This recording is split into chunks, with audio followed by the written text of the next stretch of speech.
Planning to have an uninterrupted electricity and water supply from solar energy in the Gambia and beyond?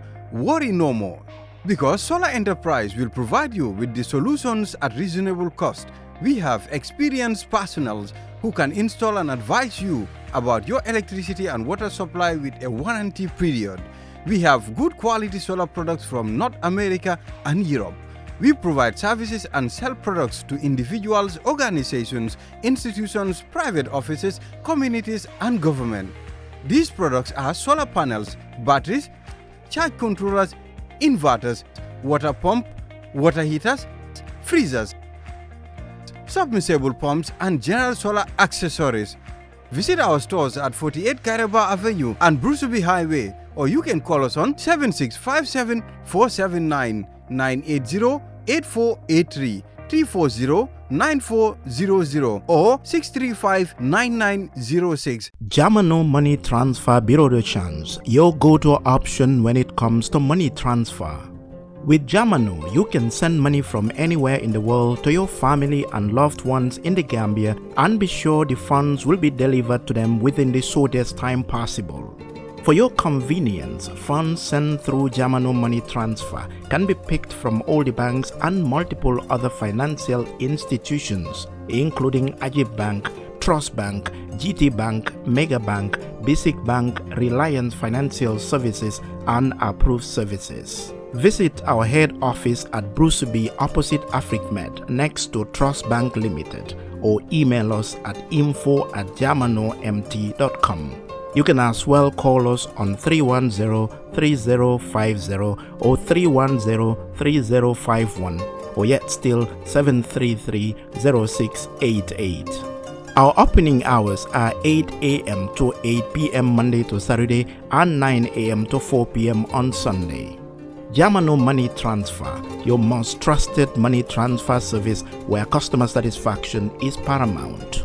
When you think of a simple, fast, and reliable money transfer, think Jawo Money Transfer.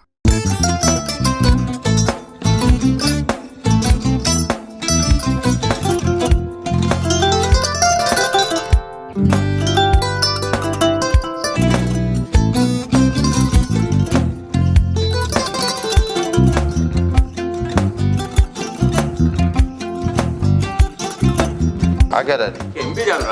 Albaka. Mbaka important. Yo, nga transfer la sto. Ya transfer la sto. Ha, code nyingi. Okay. Kosa nsila ID soto. Sa soto. Sorry. I get it. Bijan bro. Albaka. Mbaka. Bara alla service o tariya. Mbare ki janna nun kunu bara tariya. Jannom yona forest de bureau. Gambia tonkon na no mbali ya bere. Birim koyna fo kato. Bari si kodo kino kato nim fo bolong blabe to. 56 branches mola soto Gambia jang. Ha? Gambia kono anin Gambia bantala bankol. Nka kodo kiya bere. Kodo sifa fo falindiro fo nyaadi lafta memmen na kodi to poto nin kodi maraw. Jannam number 1 di nyonta. Andum fana nata anoda enterprise sotale. Wala nyindi ko domorol fana kol fana be firale le dadi ma nin domorol ni fana beteat.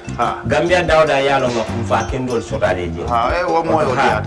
Apelenta ni wo ka ni lafta nyelen kendol e bina. Yalo bu kanyi la ko la baraka ba. Yalo ndel chosano lo. Abaraka.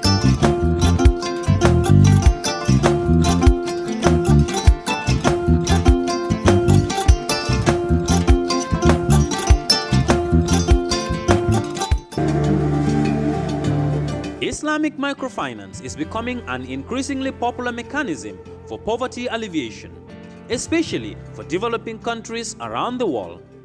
This microfinance service adheres to the principles of Islam as a form of social responsibility.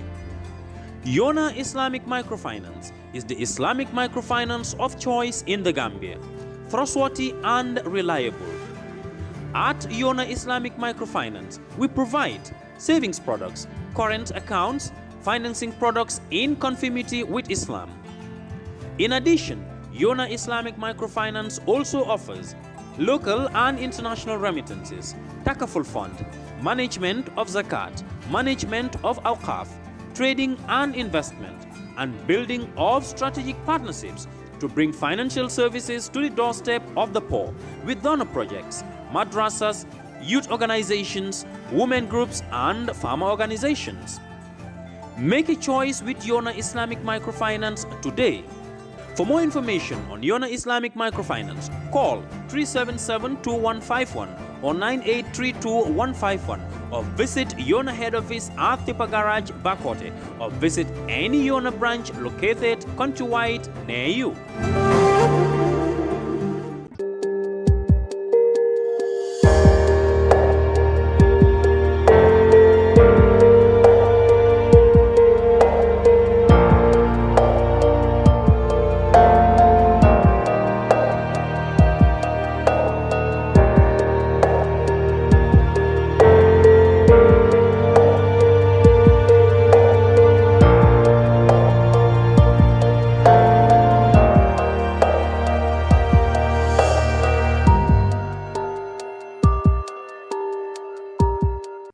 Hello and welcome to the Brunch on Kerfatu Live. I am Lamin Cham, and this is our weekly look at current affairs here in the Gambia.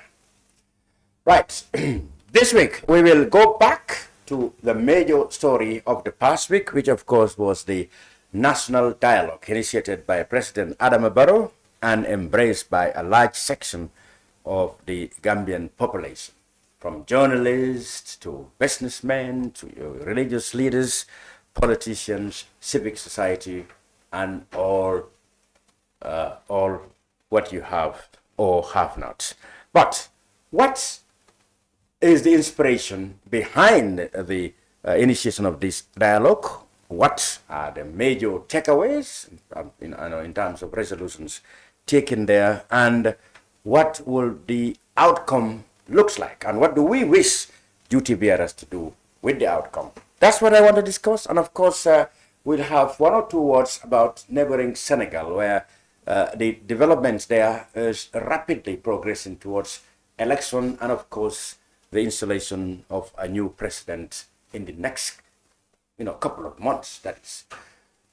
So gentlemen, in the studio with me to do this, Demba Jawo, veteran journalist, Jawo, who is a politician and a commentator on Gambian affairs. He also took part in the national dialogue, and so did Demba Jawo. Let me first begin with you, Idrissa.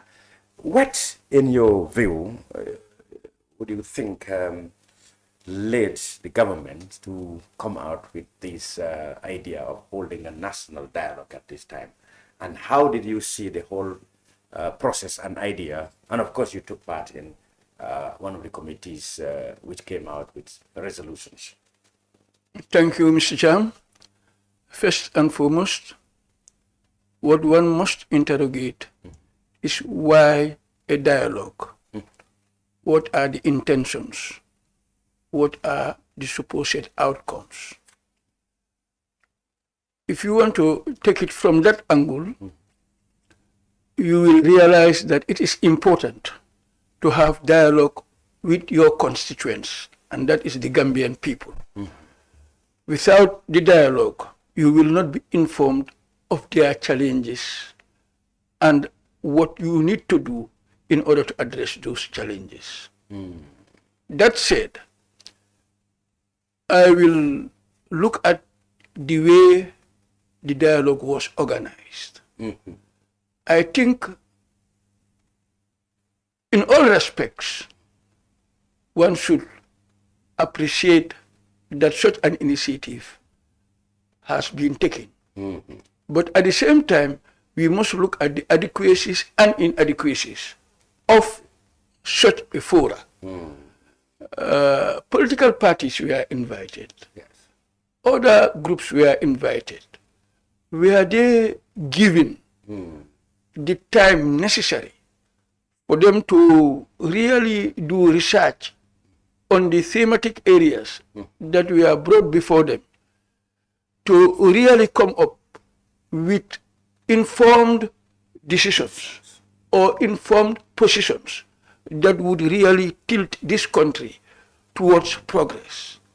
That's a fundamental thing that we must all interrogate. That was not apparently done, because the political parties said they got the letter barely 3 or 4 days before, and they were given only 5 minutes. If that was not done, then it is for the government and all those who were working with government to initiate this,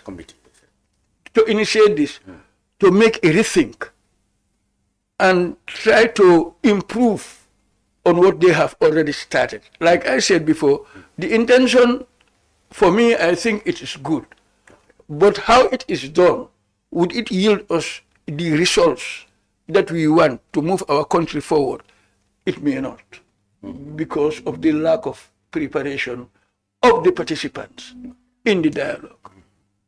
So you obviously took part in the later part of the dialogue process. You probably were not at State House, were you? No. Oh, but then on the Wednesday in the week, you took part in the various committees that were done. So how did you see the thematic areas? Were they areas that you think are pertinent to the government situation? Well, I may start by saying I was invited to attend by the IPC. That's the as a senior party committee. That's the inter-party committee, as a senior IPC member. So I did not go to the dialogue representing a political party. Or a political view. Okay. And that was good because it afforded me the opportunity to be neutral and to look at our country in a very objective way. The area in which I represented the IPC was the area of the media. But again, you will see I was not given any prior information as to what would be discussed. I had to just go in there Listen very well. and find people seated and part of the panel, and then, discussion starts.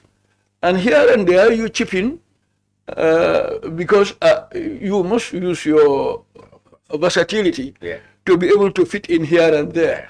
But would that have been the best contribution that one is supposed to do in such serious national fora? Again, it begs the question, don't you think it will be absolutely necessary if you want to move forward, if you want to be very serious about embarking on such, to give information about what needs to be done to those people who are going to play a role in it earlier, so that they will be able to do research and come up with positions that would help move this country forward.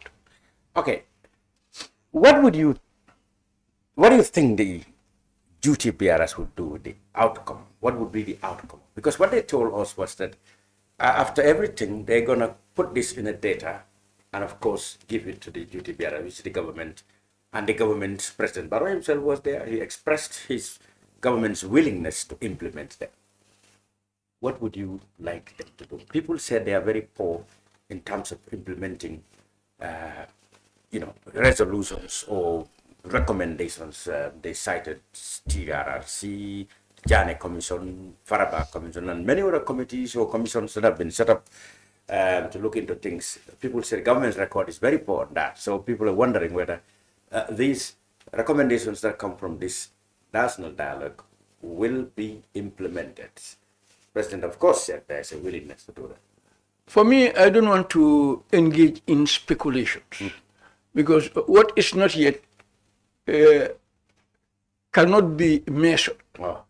Once you measure something that is not yet, you are either going to falter or you may be lucky to say what will happen. Yes. But it means you are making blind decisions, blind proposals. All right. So that is why I don't want to delve into that area. What I would love to see is for the implementation process to be done. But before implementing, government must reflect on what those resolutions are. What are they going to help our people to achieve. You see, Lamin, the unit force in every country is important, and the unit force is the passing. Development starts from the individual, then it goes to the community, and then it goes to the national level. If you want to come up with resolutions based on what you perceive without going down to the individual, himself, herself, how that will affect his livelihood, how that will affect his social interaction, how that will affect his or her political orientation, then we are missing the point. What do you think? Do you think, okay, of course, they brought a lot of other issues, but many people said this was just an attempt by governments to get their political opponents to one table and probably try to encourage or promote or explore the possibility of a rapprochement, between them. They said the shortest route they should have taken was just to go in straight and get their political opponents into the one table and say, hey, you know what, we have to come together now, forget about the past and march forward. Some said that there could even be a possibility of a unity government. So do you have a feeling that this is an attempt by government, just to get the political leaders, its political opponents to one table, especially in view of what's happening around the region, the political turmoil everywhere? So people say the government is just using this masquerading as a national dialogue, when actually what they wanted was to get the political opponents together to promote or try to seek some, some rapport, in their relationship going forward. Well, again, I think you want me to express an opinion, and this time I may express an opinion. We all do know that the sub-region is in political turmoil. That so-called democracy, I call it so-called democracy, is being ejected or overthrown. That's diplomatic level, retreating. Overthrown by the military. And in neighboring Senegal, you can see civil society and other ordinary Senegalese taking to the streets, demanding for their right not only to vote, but to have a representative of their choosing at the ballot. So that is a development. That's a political development. Whether we want it or not, it came out of the actions of those who were democratically elected. So in every action, there must be a reaction.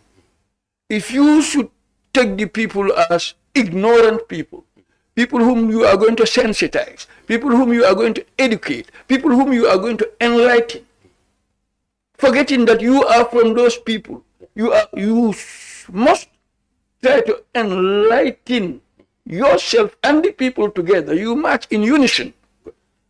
But don't you think this is where, do you think, as has been said, this is where what prompted this government to try to, seek some sort of, let's say cordial relationship to, diffuse tensions or to avoid future tensions? And do you think this is not inspired from happenings around the region? For example, Senegal, Niger, and all other places where there are political upheavals. People said this is what prompted the Gambia government perhaps seek this kind of dialogue. It can be very well so, because what affects us in the sub-region, of course, affects precipitates here in the Gambia because we are part of the sub-region, and neighboring Senegal, we share almost everything. Absolutely. We share common language, even the food we eat, the way we dress, our comportment. We have more or less the same outlook. And what goes to affect them comes to affect us. And if you look at it, in the Gambia, in 2016, there was an impasse in which the Gambian people stood shoulder to shoulder to make sure that the person whom they ejected from office left office. that was done irrespective of party affiliation, irrespective of family leanings, irrespective of any other parochial thing other than being Gambia. And we succeeded. Exactly. And that is what propelled Adama Barrow to power. It is not my making, it is not Adama's making, it was the making of the circumstances that were present at that time. And Senegal, being at close proximity to the Gambia, drew their lessons from that. We influenced them. Yeah. And then they, in turn, They knew happenings that then there is people's power. We should not only be following the trend as we are to be had. We did not, therefore, took a breath and looked at what is needed, what is required to bring about the change that they want. Exactly. Of course, they are doing it through a democratic means, just as we did in 2016. And they know the popular will of the people will prevail someday, somehow. Good. So maybe our government is trying to avert that. Yeah, we will elaborate on that. Jawo, but do you think, let's start with, before you go, because you took part in most activities of the national dialogue, but you think it is government initiated this so as to, let's say, diffuse tension here to avoid what's happening around the region? I mean, people said, I mean, what they intend to do was to at least, look into the possibility of achieving, I mean, a very harmonious existence between the, the government and its political opponents. Could that be the reason behind President Barrow's thinking in calling for this national dialogue? Well, of course, there is a possibility. There is a possibility that, what's happening between the sub-region and beyond could trigger this kind of a scenario that we are witnessing in this country. But whatever the case, I think it's necessary. I think it was a wise move that they initiated this national dialogue so that we can talk to ourselves rather than each one talking to their own little group or something. In fact, if you recall, I've been calling for this all along. I always said that it's important for President Barrow from time to time to consult with the leaders of the different political parties, because they may have different political ideologies and different intentions of doing things, but the objective definitely is the same, and that is to move this country from point A to point B. That is the objective, and if they can be able to consult and talk to each other, probably that could help in the situation. And the very fact also that there is a lot of polarization within the society is quite evident with if you just go into social media and you see how people are using all kinds of language and other things to castigate each other. Probably if we get the different political parties, their supporters who are at each other's throat, sitting around one table, talking to each other, joking and making all that, probably that can, kind of lower down the tension, among their supporters. I think it's a very good move. And it's important that, we follow it up and see that it kind of institutionalized so that it can happen at least once a year. But if I were President Barrow, I'd not even wait for just to have it every year once. But if there is something important happening in the country, he can consult the different political leaders. He doesn't need to wait until the day of the national dialogue before he does so. He can always consult them, because, as I said, they all have different ideas as to how to move this country forward. So I think it's important. From listening to the tone and the spirit of the conversation and exchanges, especially in the plenary, well, you've seen and you have noted that I think I could sense a reflection of the the polarization of the society in all the topics they discuss. Even the religious leaders, I look at their contribution, I saw there is tension there.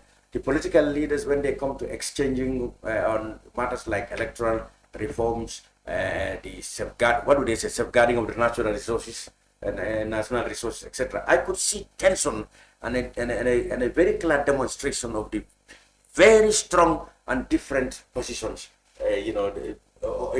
Each is focusing. So to harmonize this and to come to on an understanding, it looks still a fleeting illusion that we are pursuing, but might never attain.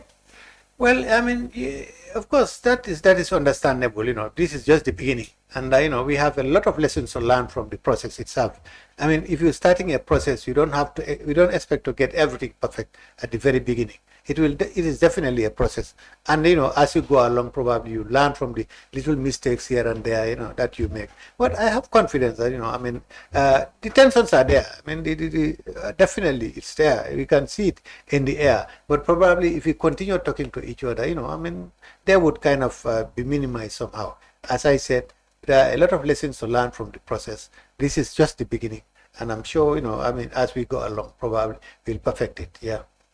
So let's talk about what would you love for the government to do with the outcome of this? I mean, the organizers, that's multi-stakeholder committee, said they're going to put this all into data, and it will be given to government. And President Barrow spoke on that day, assuring them that there is willingness on the part of his government to implement. Well, that is what everybody would expect. I mean, definitely we expect positive results at the end of the day. As you know, in the Gambia, we are good at making resolutions and passing very nice results, but implementation always becomes a problem. How many thousands of workshops have we held all over this country, coming up with very good, recommendation. But when it comes to implementation, that's where the problem is. So, I mean, we expect the government to act quite differently as far as this one is concerned, because I mean, the people's confidence in the whole system, in even the dialogue, and depends on how much they are going to implement at the end of the day. If the different thematic groups have passed different resolutions and they have given them to the committee will pass it on to the government, and it's now up to the committee, which is a multi-sectoral committee, to actually monitor the implementation and make sure that there are certain points, certain achievable points. At least if you reach any particular, you sit down and evaluate and see how. I think they can do it, and I definitely have a lot of confidence that those who are actually made in charge of this process, they will ensure that the government is not going to be left just to do things on their own, but they are going to monitor and make sure that the government implements what actually has been agreed upon. Good. And let's talk about the expectations of the. Like I told you, many people thought that it's just a long route, in the government's, desire to get its political opponents, on a much more harmonious path. Rather, the government should have taken the shortest route back, just get the political parties together, or initiate, initial talks, and get them all together and say, well, this is what I intend to do. Like, for example, forming a unity government or bringing everybody in a government is going to what would have been the shortest route? What do you think? I'm not sure we have reached that level where we need to form a unity government. At the moment, there is no kind of problem to an extent that we need a unity government. I think the different parties can go ahead and do their work. But what we expect is that, because this is some tension is rising, political tension is rising within the society. I think the dialogue, between the different stakeholders, not only political parties, but the others, everybody is a stakeholder in this country. And, talk to the different political, but also bring the people together so that we can all discuss and see what kind of ideas we have as to what we're going to do to resolve some of the little problems we have here and there. And I think it is a good idea. And the expectation is that the government would be very serious about this and make sure that what has been agreed upon is implemented.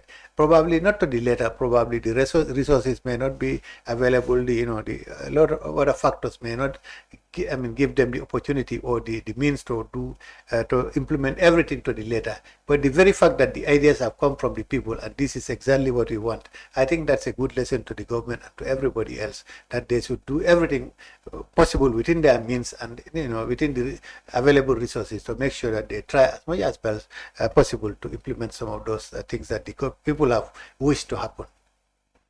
You are aware, right after the national dialogue, there seemed to be a surge in the political tension in various directions. We saw that there has not been any kind of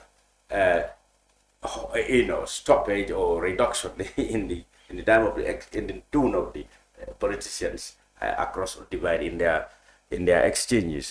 We have the APRC factions clashing, and then we had them accusing the police of brutalizing them, after giving them permits and then revoking the party, revoking the license, rather the permit in the last minute, and police also, or sort of police didn't say exactly what happened, but then it said that their permit was forged, etc. And we have the UDP trying to condemn what happened to to that faction of the APRC, and the other faction of the APRC saying, well, the UDP, since when have you people be coming to protect, to defend these people? When you spend all your life saying that people under Jammeh, these people are supporters of Jammeh, but then the UDP come to say, well, we are against injustice, whoever is at the receiving end. So immediately people started to say, aren't we just coming from a national dialogue that's supposed to take care of all these things, Eddie? Yes, you've raised a very pertinent issue. One thing about politics, you can either be objective or subjective. Indeed, I like that. That's our choice. If you are subjective, you will attack the personality of others, and it means it will limit your scope. You will not be able to address the issue at hand for the benefit of all.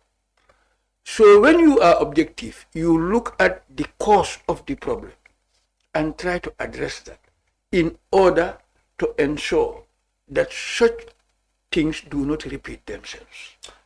Here, Rin, you are mentioning political parties. Being a member of the IPC, I definitely would not want to mention the names of political parties.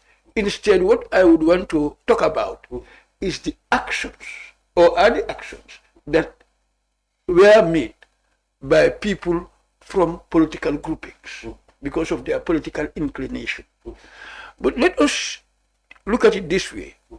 I believe each and every Gambian who calls himself a politician or belongs to a political party has one thing as his principle or his agenda, and that is to serve the Gambian people. I cannot imagine wanting to be the servant of the Gambian people only for me to turn around and castigate the very person that I want to serve. Then something must be wrong with me somewhere. So the issue of being an opposition and using that position of being an opposition to castigate people, or the issue of being part of a coalition or a government and using that position to pounce on people, is really not going to help us move forward as a country. You did not specifically address the issue. And I know you are avoiding to. That is what is holding us back. Yeah. I'll give you an example. Okay. Recently, the president came from a dialogue with the people talk. That was a dialogue. And I believe the people in the villages thought that this is a genuine dialogue, at least for the president. Given to Fuladu, around the Jahali Pachar area, yes, these people, they selected delegates, yes, to speak on those platforms. And what we are there talking about? Their plight. What needs to be done to help them cultivate rice so that they will feed the Gambian people. Yes. Even though they were given the platform to air their views, but soon after, they left the podium. Did some prominent person whose name I don't want to mention, came from the president's entourage, took the mic, and started to castigate them. He did not even investigate as to whether what these people are saying is true or false. He just started to castigate. So, for such a person, I will say all he is trying to do, all he is interested in, is to impress the head of state, rightly or wrongly. And that may bring me back to what Mr. Jawo said, that more needs to be done. And we must be fair-minded. We must move away from a polarized society to a peace-loving, cohesive society. That is what will help us move forward. If we are here to defend or offend, we will be taking sides. And once you take sides, you may not be able to help sail the boat to where it is supposed to anchor. Thank you. Yeah, yes, like I said, we said we just come out of a national dialogue, and soon after we saw the boiling of political tension again, and people started saying, aren't we supposed to have talk about all these things in the dialogue and actually put on a new or a different mood and spirit?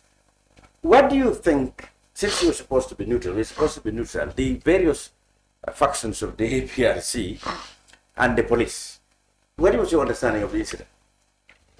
Well, in the first place, maybe it's too early in the day to see a positive impact or whatever impact the dialogue is going to have on the society. Dialogue had just finished within the week, and then you had these little problems here and there. Of course, they are factors of politics, and we will always continue to have them as well. On the issue of the NATO alliance and the police and everything, I think it's again an indication of lack of coordination between the different institutions in this country. According to the NATO alliance people, they said they were given this permit by the Bundung police or something, and then and eventually I don't know what who gave the order for the paramilitary to go and disrupt there. So again, it shows that there is lack of coordination. Between the institutions or the different sectors of the same institution of service. I think these things need to be addressed. But whatever the case, even if it is true that permit was a forgery or it was tampered with or whatever, I think the reaction of the police was heavy-handed, and it was. Honestly, I think it wasn't necessary. They could have settled it in a much better way than going out firing tear gas at these people, disrupting their, fundraising activity. I think, the police need to be much more neutral and much more tactical the way they handle, such issues as well. And the debate that I found very interesting among the Gambians' reaction was that, whereas some people said, well, what is wrong is wrong. People are saying that nobody should sympathize these people because for 22 years, the man they were supporting, that's what he has been doing. So should we condone what we said, was wrong on the Jammeh's time? No, what is wrong is wrong, whether it was done by Jammeh or done by Barrow or whoever does it. It's wrong. These people are just as Gambians, and they were trying to they have a political group and they are trying to play politics. So that's it. I don't think they should be treated just because Jammeh had been treating people badly and they are supporters of Jammeh, so we should also treat them badly. I don't think that makes a lot of sense to me. As far as I'm concerned, we should never, we say never again, whether it's to the people of Jammeh or those who were against Jammeh. Whatever the bad things were done in Jammeh's time, never again. We should never allow them. We should never encourage them, no matter who is the victim here. I think that is the situation. Yeah. The UDP came under, were lampooned for showing empathy towards these people. The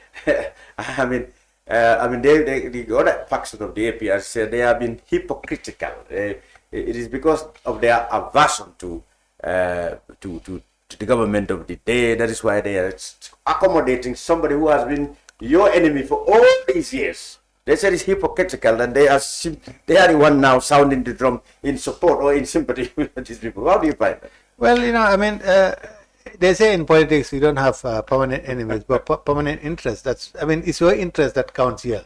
I mean, probably during Jammeh's time they had problem with the APRC. Anything that has not something to do with Jammeh had a problem to do with the UDP. But now it's a different situation altogether. I mean, both of them are on the same side. They are both on the opposition camp as well. So I think cooperation between them and trying to sympathize and help each other would help them more than actually trying to antagonize each other. I don't think it was wrong for UDP to do whatever they did or say whatever they did. I'm interested that the police, with all these allegations against them, did not come out explain what happened. Well, I don't expect them to come out, because for the police, well, that is it. It's the police. Nobody had heard from them, and they're not available to comment on what happened. Yeah, well, that's it. That's not unusual. That's not, as far as I'm concerned, it's straight. For them, they have done what they have done, and they think that, it's okay with them. So people can talk, and they are doing what they are doing. So, but whatever the case, I don't think it was a wise decision on their side, definitely. You share the view that the conduct of the police on that day was high-handed, if you want to say. This clearly shows that when you take sides, you will be giving advantage to the group that you support.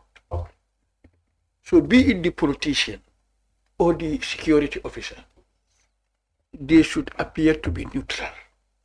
Neutral in the sense that the serviceman is being paid by taxpayers' money. Those people in Foni, who are said to be people of the No to Alliance group, they are Gambians. They are contributing to our GDP.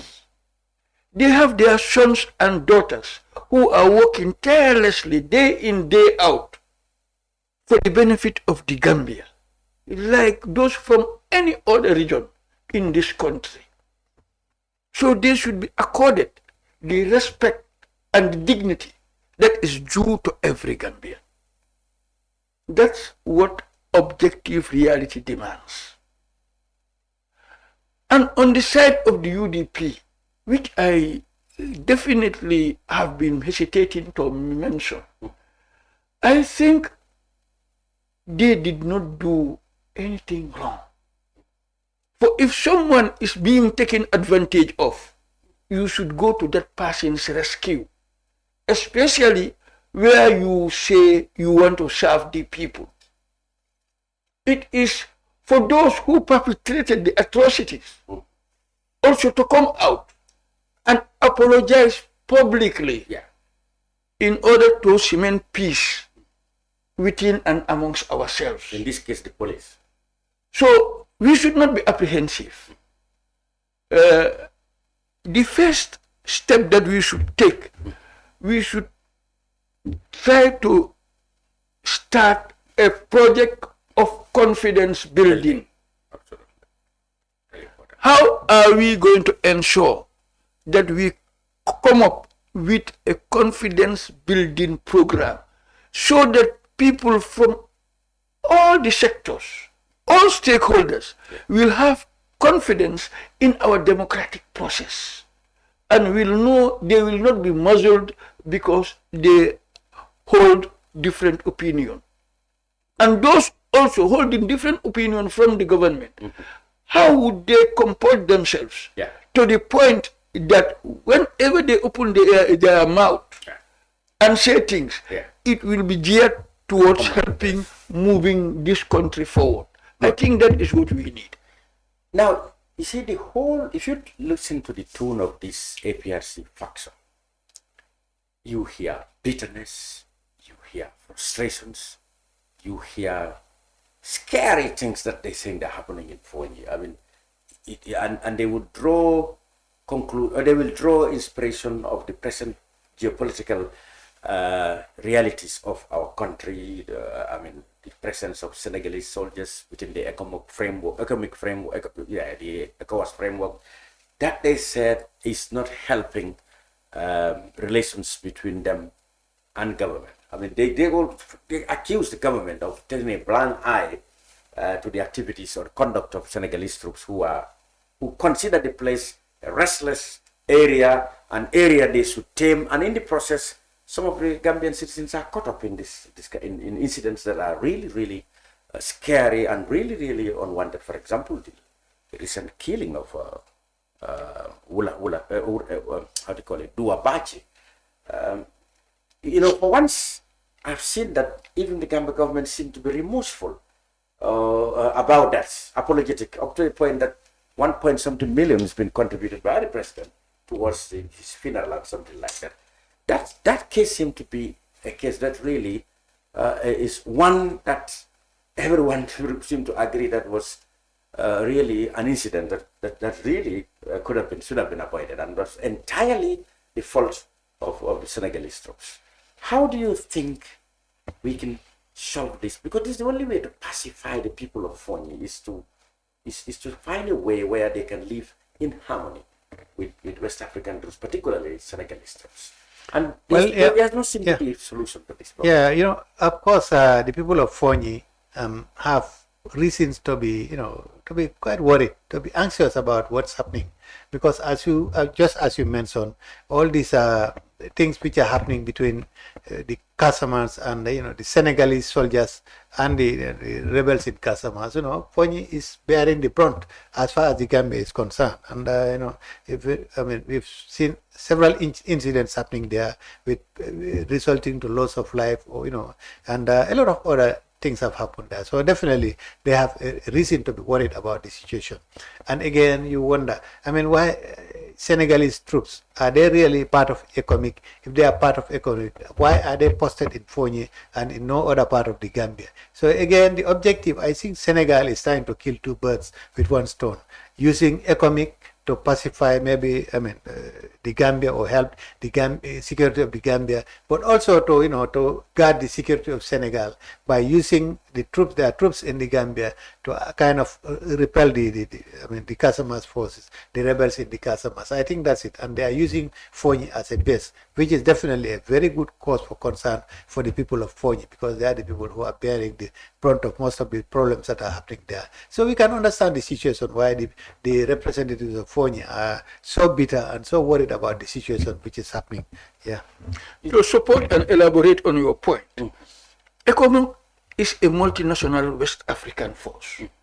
The Senegalese are not the only component of ECOMIC. They are one of the many components. So if we are having problems in solving the Fonyi issue, what could have been done was to move the Senegalese from the Fonyi region. Take the Nigerians, the Ghanaians, the Sierra Leoneans, or whoever, to that area, and then post the Senegalese elsewhere. Because already we know there is tension between Casamance and northern Senegal. And because of this, the border is porous, and the same language grouping that inhabits Casamance are inhabiting that part of the Gambia, Fonyi. Ethnic affinity. And that ethnic affinity are the ones that are at the forefront of the Senegalese uprising or rebellion, whatever you want to call it. So obviously, if you bring the Senegalese there, it goes without saying that they will say, this is going to be our task. We are going to eliminate our enemies in this front. Now that we can attack them from within Senegal and also block them from within the Gambia. And they have relatives. They will be communicating. The Senegalese may also be suspicious of people who would ordinarily travel from one side of the country to the other. I think that's where the complication. So that's where Gambians get caught up. So this is why, in order to solve that, you have to go above sentiments. You have to be very professional and very objective. And that is move the Senegalese out and tell them, well, we will seal our side of the border. We will make sure whoever is posted there other than the Senegalese will be given prescriptions as to how they should operate and handle the area. Then once those people are away, the tension, I am telling you, will not be seen anywhere anymore. And that is what probably has not been, I mean, government have not been willing to do, or perhaps, sell that to the ECOWAS arrangement. The suspicion is that the Senegalese government is interested in that area because they believe that that's where the rebels operate. So they want to take control, like you said. But Jawo, do you see that solution as even possible, practicable? By government now, going back to ECOWAS and said, look, you know what? I think we have a lot of problem, even within ourselves, with the presence of Senegalese troops around this area. You think that's possible? You think that's feasible? It's a good idea. Yeah, well, it's possible, but you remember there was a talk at one time that a contingent of Senegalese forces here, well, are not even part of the ECOWAS. The economic agreement. It's an agreement. It's a bilateral agreement between Senegalese government and the Gambia government, so that these people are stationed there to helping the situation to control the border with Casamance. I don't know how true it is, but that is definitely it has been spoken about. And I know. Senegal are trying to protect their own interests as far as using their contingents here in the Gambia are concerned. So it is up to the Gambia government now to try to see how best they can be able to talk to their Senegalese counterparts and see how best they can also protect the interests of the Gambians, particularly the people of Fonyi, because definitely, as I said, they are bearing the brunt of all these problems. So the problem is when Gambians get caught up in this whole melee and mistakenly killed. Because we are talking about the same people. The border is so porous. It's the same people who live on the intermarried, they do everything together. Yes. Most of the people in the Gambia have their farmlands across the border, and the vice versa. In that case, so you see, the border is so porous, you hardly know who is who. So you see, so that's the situation. As I say, the ordinary people are caught up in this melee, and so it's a difficult situation. But I think the two governments must take that into consideration and see how best they can be able to ease the situation for the ordinary people of Fonyi. And talking about Senegal, we stay in there now for the next couple of minutes. Well, now we know President Macky Sall is definitely going. He said it 2 days ago that he is going at the expiry of his mandate on April the 2nd. But how is he going without election dates being announced? Instead, he said he's going to call a dialogue starting Monday, and that process will lead to an agreement between him and the political opponents to agree on a date for elections. But the majority of those opposition party leaders have said they are not interested in any dialogue. What Macky Sall needs to do is to call for elections. So where do we go? Honestly, I have all the time believed that Macky is going. There is no turning back. I had absolutely no doubt about you were very yes, I had absolutely. But the thing is, he got himself caught into a kind of country when he, announced the postponement of the election up to December. Yeah. But now that the Constitutional Council has come up with their, their declaration, I think that's an opportunity for Macky to get way out of that situation, because it was a difficult situation for him, and it would have led to anything in Senegal. But the very fact that he's got this opportunity now, I'm sure being this shrewd politician that he is, he's going to get out of this. Is it not a case of having left with no choice, or other than having now an opportunity to get himself out of this entanglement? Well, of course, at the moment he has, he hasn't got much choice. But the thing is, it's an opportunity for him. What I'm saying. He's given no choice. Now he cannot go against the Constitutional Council, but it's an opportunity for him, because that other situation was too bad.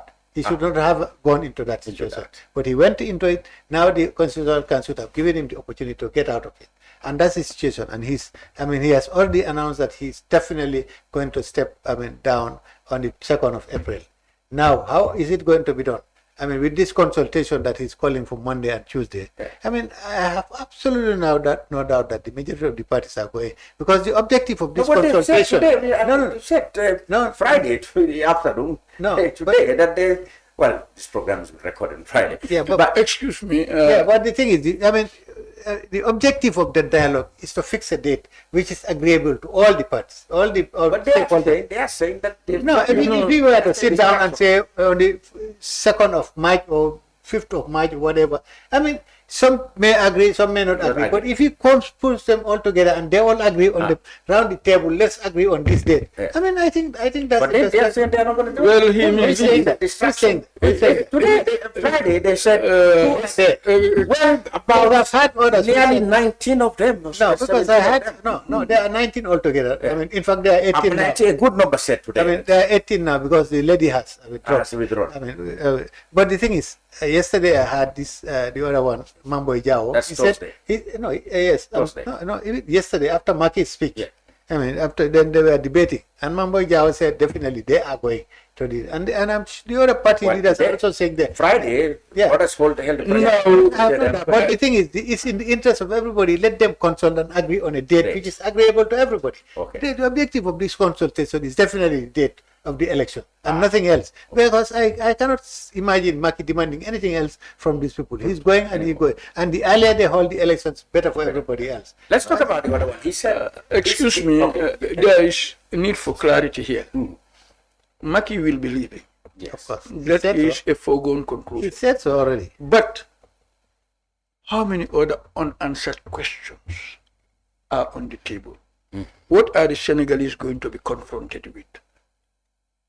How are the Senegalese going to navigate through those political waters? That's very important. There were people who aspired to be candidates. And by virtue of Maki's or government's way of handling things, they were taken off the ballot. There are political parties that did not experience that. A date has not been set yet.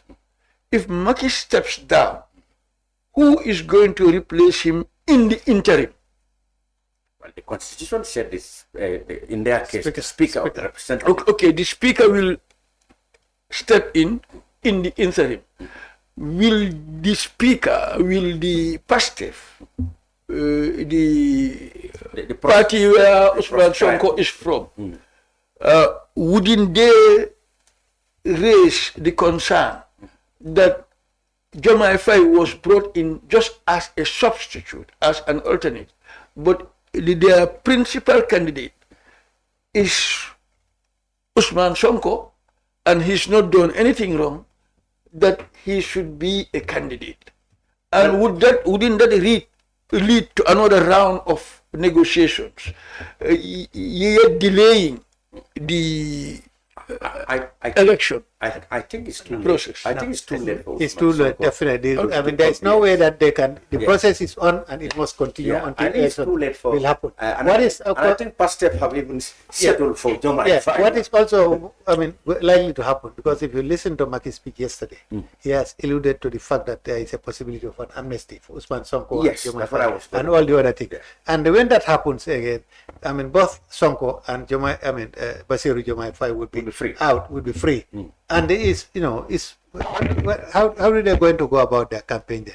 Would Usman Sonko still continue to campaign for? Yes. Apparently, because it is too late in the day for others who have been. Yeah, for Usman cannot be. If they want to, revisit that aspect, that's going to delay. That's going to delay. So exactly what they don't want. It's only the 19 candidates who have been okay to go. Yeah. Now 18 of them. And the people are going. The question is now to set up a date which is acceptable to all, and that I think is the objective of the dialogue, and nothing else. Yeah, I don't think they. And maybe the other thing they are going to talk about is that, because the period between now between whatever and April 2nd, it's going to be because if they have to go for a second round, then it means they have to be allowed 30 days for that, and that will definitely go beyond the second. So what would happen before? Are is the Constitutional Council going to step in and make regulations as to what should be done, how an interim government should be set up in place, until such the handing over is done? Well, that is obvious. That will come out of dialogue. But the objective of the dialogue, the main objective, is definitely to set up a date which is agreeable to all of them. And to free the political prisoners. Yeah, well, of course. That's an amnesty, and that is a prerogative of Macky Sall, and consultation with everybody else. I'm sure that's probably an issue that they're going to discuss, and I don't think the opposition parties will be against that if he wants to free the political prisoners. I don't think anybody would be against it. Yeah. In fact, he started releasing a good number, 500 of them also have been released. But let's include in this chapter, isn't this not a very big stain on the image of Senegal as a democratic model of democracy on the continent? Well, initially, yes. When Macky did what he did, and then postponed the elections by almost 10 months or thereabout, I think it was a big dent on Senegalese survey. But if they can find a way out of this in a very good way and then eventually peacefully hand over, I don't think, Senegal is, their reputation as a democracy would still, it has been dented for a while. Definitely it was dented. But the thing is, if they can, get out of it in a very peaceful manner and then hand over eventually to whoever is elected as president, I think, that's not going to compensate whatever dent they may have suffered in their democracy. Do you think Senegal can salvage or redeem its reputation as a model of democracy in Africa from what is left of the process? Well, a precedent has been set. Mm-hmm. And the model of democracy that people talk about in Senegal, at times I wonder why they choose Senegal as a model. Is it because they've been going through the polls? Is that the way we measure democracy? Or is it because they have represented without any iota of doubt the Senegalese people and push them towards nationhood, build the necessary structures to make Senegalese live in dignity, in liberty, and in prosperity? And they have very strong institutions as well, unlike many other African countries. So these are the things that you question. These are the things that comes to mind. For me, once the culture of dominance is what prevails and not the culture of solidarity in any political setup, that political setup is yet to achieve democratic principles. I cannot measure democracy by just waking up in the morning and going with half information to the ballot box and cast a vote. Africa, we have a problem. Our problem is we are just copying from the West. We are not even scrutinizing the gaps that are in Western democracy. What we do is we wake up, drive our cars, go to village squares, and give them a lot of information, necessary and unnecessary, castigate each other, and we have reduced our people to spectators. And out of our arrogance, we say we are going to enlighten them, we are going to educate them, we are going to show them the light. It should be an exchange. It should be constructive engagement. As you are giving out, you are taking in. And if we cannot quell that and make sure that we humble ourselves to accept that these are equal stakeholders, they deserve the respect and dignity they are supposed to have. I wouldn't say Africa is on a democratic pedestal. I will say we are trying to be. And there is a lot of room left for us to reach to the ideal place. Good. I hope, of course, we reach the ideal place after 60 years, or in some cases, 60-something years after independence. Well, thank you very much, Idrissa, Jawo, and Demba Jawo for being on the brunch and sharing your perspectives with our viewers across the world. This is the brunch. We thank you very much for being there. We'll be back next week. Until then, on behalf of these gentlemen, I wish you all a happy weekend.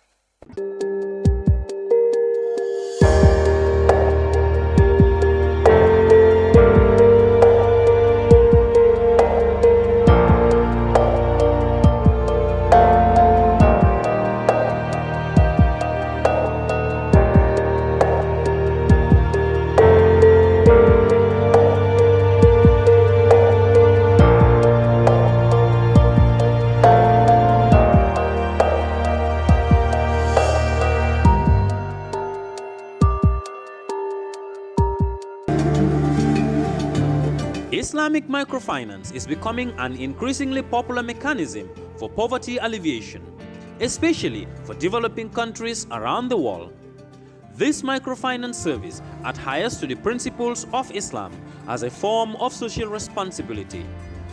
Yona Islamic Microfinance is the Islamic microfinance of choice in the Gambia, trustworthy and reliable. At Yona Islamic Microfinance, we provide savings products, current accounts, financing products in conformity with Islam. In addition, Yona Islamic Microfinance also offers local and international remittances, takaful fund, management of zakat, management of awqaf, trading and investment, and building of strategic partnerships to bring financial services to the doorstep of the poor with donor projects, madrasas, youth organizations, women groups, and farmer organizations. Make a choice with Yona Islamic Microfinance today. For more information on Yona Islamic Microfinance, call 377-2151 or 9832-151 or visit Yona head office at Tipa Garage, Bakote, or visit any Yona branch located countrywide near you. Planning to have an uninterrupted electricity and water supply from solar energy in the Gambia and beyond? Worry no more, because Solar Enterprise will provide you with the solutions at reasonable cost. We have experienced personnel who can install and advise you about your electricity and water supply with a warranty period. We have good quality solar products from North America and Europe. We provide services and sell products to individuals, organizations, institutions, private offices, communities, and government. These products are solar panels, batteries, charge controllers, inverters, water pump, water heaters, freezers, submersible pumps, and general solar accessories. Visit our stores at 48 Karaba Avenue and Brusubi Highway, or you can call us on 7657 479 980-8483, 340-9400 or 635-9906. Jamano Money Transfer Bureau de Change, your go-to option when it comes to money transfer. With Jamano, you can send money from anywhere in the world to your family and loved ones in the Gambia and be sure the funds will be delivered to them within the shortest time possible. For your convenience, funds sent through Jamano Money Transfer can be picked from all the banks and multiple other financial institutions, including Ajib Bank, Trust Bank, GT Bank, Mega Bank, Basic Bank, Reliance Financial Services, and Approved Services. Visit our head office at Brusubi opposite AfricMed next to Trust Bank Limited, or email us at info@jamanomt.com. You can as well call us on 310-3050 or 310-3051 or yet still 733-0688. Our opening hours are 8 a.m. to 8 p.m. Monday to Saturday and 9 a.m. to 4 p.m. on Sunday. Jamano Money Transfer, your most trusted money transfer service where customer satisfaction is paramount. When you think of a simple, fast, and reliable money transfer, think Jamano Money Transfer.